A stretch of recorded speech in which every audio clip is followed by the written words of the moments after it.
विठ्ठल भक्तांसाठी मोठी खुशखबर. भाविकांना आषाढी सुद्धा मिळणार केवळ 2 तासात दर्शन. 110 कोटी रुपयांचा आराखडा मंजूर.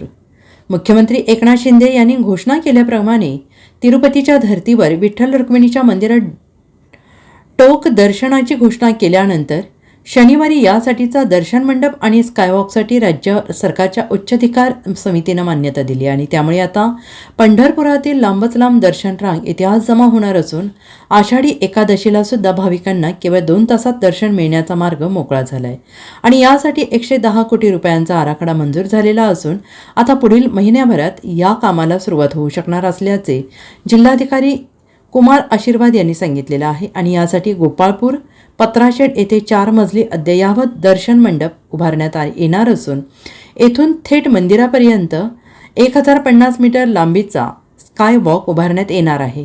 पंढरपुरात येणाऱ्या भाविकांना ऑनलाईन किंवा ऑफलाईन आपलं टोकन घ्यावं लागणार आहे. टोकनवर दिलेल्या वेळेपूर्वी अर्धा तास या भाविकांना या प्रतीक्षा कक्षात पोहोचावं लागेल.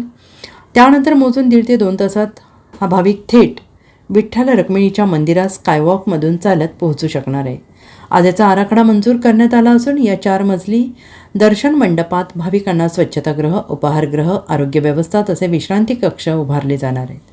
जिल्हा प्रशासनाने सादर केलेल्या 129 कोटीच्या आराखड्यांपैकी राज्याच्या मुख्य सचिव सुनीता सौनिक यांच्या अध्यक्षतेखाली उच्चाधिकार समितीने 110 कोटी रुपयांचा आराखडा मंजूर केला आहे.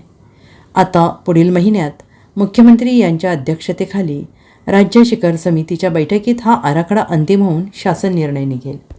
Bureau report SBN Marathi, Pandharpur.